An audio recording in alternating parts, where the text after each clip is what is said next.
یہ ویڈیو قرآن کریم سے محبت کرنے والے، قرآن کریم سے تعلق رکھنے والے ایک مسلمان کے لیے بے حد دلچسپ ہے، ضروری ہے، مفید ہے، کیونکہ اس ویڈیو میں آپ کے سامنے ایسی 23 غلط فہمیاں رکھوں گا جو عوام الناس میں رائج ہو چکی ہیں۔ عام لوگ قرآن کریم سے متعلق بہت ساری غلط فہمیوں میں مبتلا ہیں۔ ان میں سے میں نے 23 کی نشاندہی اس ویڈیو میں کرنے کی کوشش کی ہے۔ پوری ویڈیو دھیان سے دیکھیے گا، اس میں سے کوئی بھی ایسی ہو سکتی ہے جو آپ کے بہت کام آئے، اور یقیناً بہت ساری ایسی ہوں گی جو آپ کے سامنے پہلی مرتبہ آئیں گی۔ ہاں، البتہ اگر آپ کو کسی بات سے اختلاف محسوس ہو تو پہلے تو یہ ذہن میں رکھیں کہ اس ویڈیو میں جو فقہی مسائل بتائے گئے ہیں غلط فہمیوں کے دوران، ان کا تعلق فقہ حنفی کے ساتھ ہے۔ چونکہ میں فقہ حنفی سے وابستہ ہوں، اس لیے میں وہ مسائل بتاتا ہوں جو فقہ حنفی سے متعلق ہوتے ہیں۔ پھر اگر وہ کسی اور فقہ میں کوئی اور مسئلہ ہے تو پھر اس کا اس ویڈیو سے کوئی تعلق نہیں ہے۔ اگر فقہ حنفی کے مطابق بھی آپ کو کسی غلطی کا امکان محسوس ہو، آپ کو لگے کہ میں کچھ غلط بتا رہا ہوں، تو چونکہ قرآن کریم کا معاملہ ہے تو کھل کر ویڈیو میں بتائیے گا، میں انشاءاللہ اس سے پھر رجوع کر لوں گا۔ اپنی تحقیق کی حد تک میں نے 23 چیزیں ایسی جمع کی ہیں جو میری نظر میں عوام الناس ان کو غلط سمجھتے ہیں، اور ان کا ازالہ کرنا، ان غلط فہمیوں کو دور کرنا ہمارے لیے بہت ضروری ہے۔ ویڈیو شروع کرنے سے پہلے خوشخبری سن لیں کہ الحمدللہ بندہ محمد اسامہ سرسری کے تیار کردہ عربی زبان اور قرآن کریم سیکھنے کے آسان کورسز کا مکمل بنڈل اب دستیاب ہو چکا ہے، جو آڈیوز، ویڈیوز اور PDF کتابوں پر مشتمل ہے۔ اس میں عربی نحو کورس کی 28 ویڈیوز ہیں، عربی صرف کورس کی 22 ویڈیوز ہیں، تعلیم النحو کی مکمل کتاب کے لیکچرز ہیں جو 112 آڈیوز پر مشتمل ہیں، اور ان کے علاوہ 6 PDF ہیں، صلاحیت سیریز، اعراب کورس، خلاصہ قرآن کریم مکمل پارہ بپارہ، اور جتنے میں الفاظ اپنے چینل پر بتاتا رہتا ہوں، کبھی 13 الفاظ، کبھی 20 الفاظ، کبھی 15 الفاظ، تو ان کا جو ذخیرہ ہے وہ ایک PDF کی شکل میں الحمدللہ محفوظ کر لیا ہے۔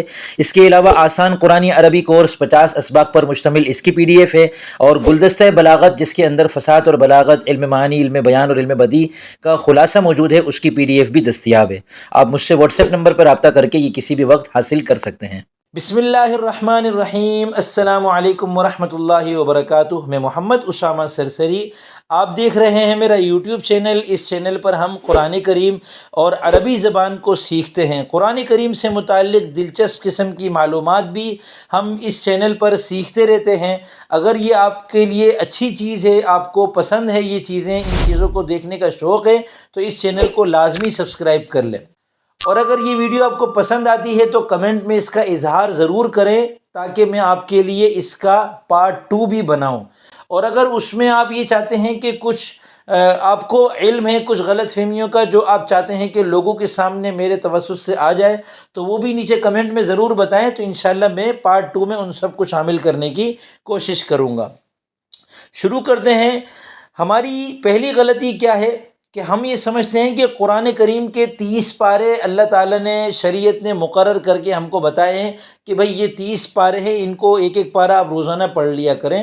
تو ایسا نہیں ہے، بلکہ شرعی اعتبار سے اللہ اور رسول کی طرف سے ہمیں جو قرآن کریم کے پارٹس پتہ چلے ہیں، حصے پتہ چلے ہیں، وہ ہیں 114 سورتیں۔ یہ تو ہمیں بتائی گئی ہیں، سورہ بقرہ، سورہ آل عمران۔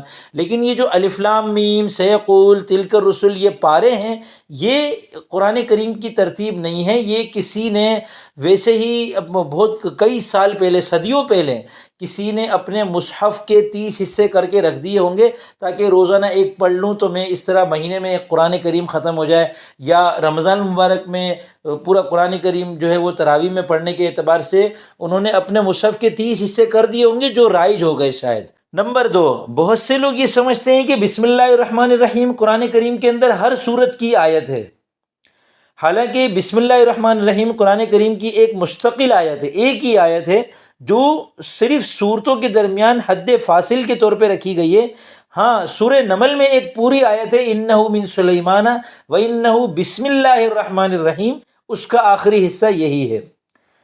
نمبر 3، قرآن کریم پر فقط ہاتھ رکھنے سے قسم نہیں ہوتی۔ بہت سے لوگ اس غلط فہمی میں مبتلا ہیں، قرآن پہ ہاتھ رکھ کے دکھا رہے ہوتے ہیں، دیکھو بھی قرآن پہ ہاتھ رکھ دیا انہوں نے، تو یہ تو گویا حلف اٹھا لیا ہے۔ تو یاد رکھیں کہ قسم زبانی زبان سے الفاظ ادا کرنے سے ہوتی ہے، حلف تب تک نہیں ہوتا جب تک آپ زبان سے اس کا اظہار نہ کریں۔ نمبر 4، بہت سے لوگ یہ سمجھتے ہیں کہ قرآن کریم کو حفظ کرنا محض ایک رسم ہے، کوئی ضروری نہیں۔ یاد رکھیں، قرآن کریم حفظ کرنا فرض کفایہ ہے۔ اللہ تعالیٰ ان حفظ کرنے اور کروانے اور حفظ کی ترغیب دینے والوں کو جزائے خیر عطا فرمائے جو پوری امت مسلمہ پر ایک احسان کر رہے ہیں، ہم سب ان کے احسان مند ہیں۔ 5ویں چیز، بہت سے لوگ یہ سمجھتے ہیں کہ اگر کسی حافظ قرآن کو قرآن کریم یاد نہ رہے تو وہ بہت گناہ گار ہوگا۔ یہ تو قرآن کریم بھول گیا۔ تو یاد رکھیں کہ درست مسئلہ یہ ہے کہ گناہ گار وہ مسلمان ہوتا ہے، چاہے وہ حافظ ہو یا نہ ہو، جو قرآن کریم سے اتنی زیادہ غفلت کرتا ہے کہ پھر وہ دیکھ کر پڑھنا بھی بھول جاتا ہے۔ لہذا یہ سوچ کر اپنے بچوں کو حفظ نہ کروانا کہ بھول جائیں گے تو گناہ ملے گا، انہیں بہت بڑی نعمت سے محروم کر دینے والی بات ہے۔ نمبر 6، وضو کے بغیر قرآن کریم پڑھنا منع نہیں ہے، صرف چھونا منع ہے۔ وضو کے بغیر آپ قرآن کریم کو چھو نہیں سکتے، البتہ اگر کسی کپڑے وغیرہ سے جو قرآن کریم سے الگ کوئی کپڑا ہو اس کے ذریعے سے چھو بھی سکتے ہیں۔ نمبر 7، کسی مسلمان کا اپنے اختیار سے غیر مسلم کے ہاتھ میں قرآن دینا منع ہے۔ ہاں، اگر غیر مسلم غسل کر لے تو پھر مسلمان اس کو قرآن دے سکتا ہے، اور اگر غیر مسلم خود اپنے طور پر قرآن کریم بغیر وضو کے اور غسل کے چھو لے اور پڑھ لے اور مسلمان اس کو نہ دے تو اس کا گناہ مسلمان کو نہیں ہوگا۔ نمبر 8، قرآن کریم کو موبائل میں رکھنے سے ہمیشہ باوضو رہنا ضروری نہیں۔ بہت سے لوگوں کو میں نے یہ بھی دیکھا کہ وہ کہتے ہیں کہ میرے موبائل میں قرآن کریم میں نے ڈاؤن لوڈ کر لیا ہے، لہذا جب تک موبائل میری جیب میں ہے میں اپنے آپ کو بے وضو نہیں کر سکتا، جیسے ہی وضو ٹوٹے گا مجھے وضو کرنا ہے۔ تو وضو ٹوٹتے ہی وضو کر لینا تو بہت اچھی بات ہے، مومن کو پورا دن باوضو رہنا چاہیے، لیکن یہ غلط فہمی ہے کہ اگر آپ کے موبائل کے اندر قرآن کریم ہے تو آپ کو پورا دن باوضو رہنا ضروری ہے۔ نمبر 9، جس شخص پر غسل واجب ہے اس کے لیے قرآن کریم کو چھونا تو دور کی بات، تلاوت کرنا بھی اس کے لیے جائز نہیں ہے۔ نمبر 10، تراویح میں مکمل قرآن کریم پڑھنا یا سننا سنت ہے، مگر الفاظ کو بگاڑ کر تیز تیز پڑھ کر مکمل قرآن پڑھنے سے تو بہتر یہ ہے کہ آپ چھوٹی چھوٹی صورتیں علم طرح سے پڑھ کر تراویح پڑھ لیں۔ بے شک آپ کا قرآن ختم نہ ہو، لیکن کم از کم قرآن کریم کی بید بھی تو نہیں ہوگی اس طرح جلدی جلدی پڑھنے سے جس میں کچھ سمجھ ہی نہ آئے کہ کیا پڑھا جا رہا ہے۔ نمبر 11، قرآن کریم کو صرف رمضان مبارک میں پڑھنا اور باقی سارا سال چھوڑ دینا یہ غلط ہے۔ سارا سال قرآن پڑھیں، لیکن سارا سال نہ پڑھنے والوں سے فقط رمضان میں پڑھنے والے پھر بھی بہتر ہے۔ بعض لوگ کیا کرتے ہیں، رمضان میں جو قرآن پڑھ رہے ہوتے ہیں ان سے کہتے ہیں کہ سارا سال تو پڑھتے نہیں ہو، رمضان میں پڑھنے آ جاتے ہو، اور خود کا یہ حال ہے کہ سارا سال بھی نہیں پڑھتے، رمضان میں بھی نہیں پڑھتے۔ تو بھائی قرآن کریم جو جتنا پڑھے گا اس کو اتنا فائدہ ہوگا۔ نمبر 12، قرآن کریم کی تلاوت کرتے وقت قبلہ رخ ہونا بہتر تو ہے مگر ضروری نہیں ہے۔ نمبر 13، قرآن کریم کی تلاوت چاہے سمجھ کر ہو یا بغیر سمجھے دونوں طرح فائدہ مند ہے، البتہ ایک مومن کی شان یہ ہے کہ وہ قرآن کریم کی تلاوت بھی کیا کرے اور اسے سمجھنے اور اس میں غور کرنے کی کوشش بھی جاری رکھے۔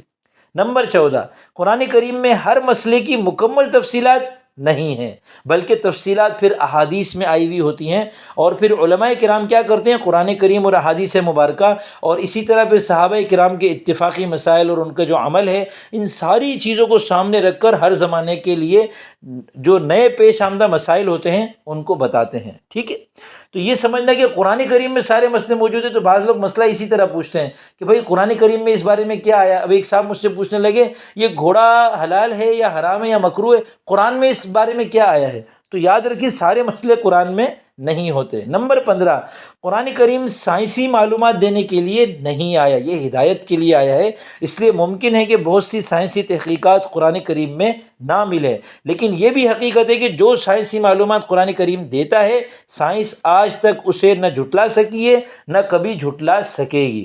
نمبر 16، قرآن کریم کے الفاظ کی خود سے تفسیر کرنا سخت گناہ ہے، اگر اتفاق سے درست تفسیر کر دی پھر بھی اپنی طرف سے تفسیر کرنے کا گناہ ملے گا۔ نمبر 17، ہر مشکل پر فوراً قرآن کریم کھول کر اشارہ تلاش کرنا یہ درست طریقہ نہیں ہے، پیش آمدہ مسئلے میں علماء کرام سے پوچھ کر عمل کرنا چاہیے۔ نمبر 18، عام خیال کے برعکس قرآن کریم کی موجودہ ترتیب وہی ہے جو اللہ تعالیٰ نے حتمی طور پر مقرر کروائی ہے۔ یہ جو الحمد سے لے کر والناس تک جو قرآن کریم کی ترتیب ہے یہی اصل ترتیب ہے۔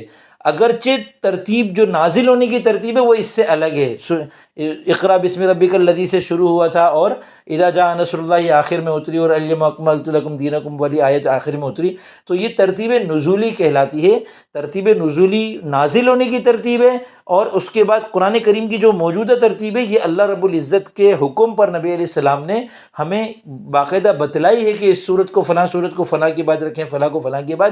تو اب جو موجودہ ترتیب ہے سورہ فاتحہ سے سورۃ الناس تک، یہی اصل قرآن کریم کی ترتیب ہے. ٹھیک ہے. نمبر 19، یہ سمجھنا درست نہیں کہ قرآن کریم نیچی جگہ ہو تو گناہ ہوتا ہے، ہاں ادب کے خلاف ہے. نمبر 20، یہ خیال غلط ہے کہ قرآن کریم کا ترجمہ بغیر عالم کے پڑھنا حرام ہے. اوہو بھائی کسی عالم کے پاس جا کر ہی پڑھیں گے ورنہ ترجمہ نہیں پڑھ سکتے. تو ایسا نہیں ہے، قرآن کریم کا ترجمہ ہر کوئی پڑھ سکتا ہے. ہاں اگر آپ قرآن کریم کی تفسیر کر رہے ہیں، تفسیر بیان کر رہے ہیں، تو یہ تفسیر جو کی جاتی ہے، جیسے آپ مثال کے طور پہ بیٹھ کے آپ نے کہا میں نے 3-4 جگہ کورس کر لیا، میں قرآن کریم کی تفسیر لکھوں گا، میں سورہ بقرہ کی تفسیر لکھوں گا، میں سورہ نبا کی تفسیر لکھوں گا. تو اس کے لیے پھر متعلقہ علوم و فنون جو 15 کے قریب بتائے جاتے ہیں ان میں ماہر ہونا ضروری ہے. نمبر 21، قرآن کریم کھلا رہ جائے تو اسے گناہ سمجھنا بھی درست نہیں. ہاں جان بوجھ کر ایسا کرنا یہ پھر بے ادبی ہے. نمبر 22، یہ سمجھنا بھی غلط ہے کہ قرآن کریم کو چوم کر اٹھانا ضروری ہے. البتہ محبت میں چوم لینے میں کوئی حرج نہیں ہے. نمبر 23، لفظ قرآن جو لکھنے کا طریقہ ہے نا، اردو میں تو اس کو اسی طرح لکھتے ہیں قاف را الف مد اور نون، لیکن عربی میں اس الف کے اوپر مد نہیں لگاتے بلکہ کھڑا زبر لگاتے. تو اگر آپ عربی عبارت لکھ رہے ہیں تو آپ قاف را الف، الف کے اوپر کھڑا زبر اور نون لکھیں. بعض لوگ کیا کرتے ہیں کہ عربی عبارت میں بھی الف کے اوپر مد لگا دیتے ہیں. دیکھیں عربی میں جو مد آتا ہے نا اس کو پھر کھینچ کے پڑھا جاتا ہے. تو اس کو یوں تو نہیں پڑھتے نا قرآن، اس کو تو قرآن پڑھتے ہیں. تو یہ کھڑا زبر ہے. البتہ اس کھڑے زبر کو ہم اردو میں بطور مد استعمال کرتے ہیں، جیسے الف مد آ، میم ساکن عام. اب یہ عام تو نہیں پڑھتے نا، ہم تو عام کہتے ہیں، یہ عام ہے. تو یہ والا جو مد ہے یہ اردو میں کھڑے زبر کے طور پہ استعمال ہوتا ہے اور عربی میں مد کے طور پر استعمال ہوتا ہے. عربی میں اس کی جگہ صرف کھڑا زبر ہی آتا ہے. تو یہ 23 چیزیں تھی قرآن کریم سے متعلق جو میں نے آپ کے سامنے پیش کر دیں. امید کرتا ہوں آپ کو یہ ویڈیو پسند آئی ہوگی. ویڈیو پسند آئی ہے تو اس کو ایک لائک کر دیں، نیچے ایک کمنٹ کر دیں، حوصلہ افزائی کر دیں. کوئی بات غلط لگی ہے تو وہ بتا دیں، تو انشاءاللہ آئندہ ویڈیو میں اس کا بھی ازالہ کرنے کی کوشش کی جائے گی.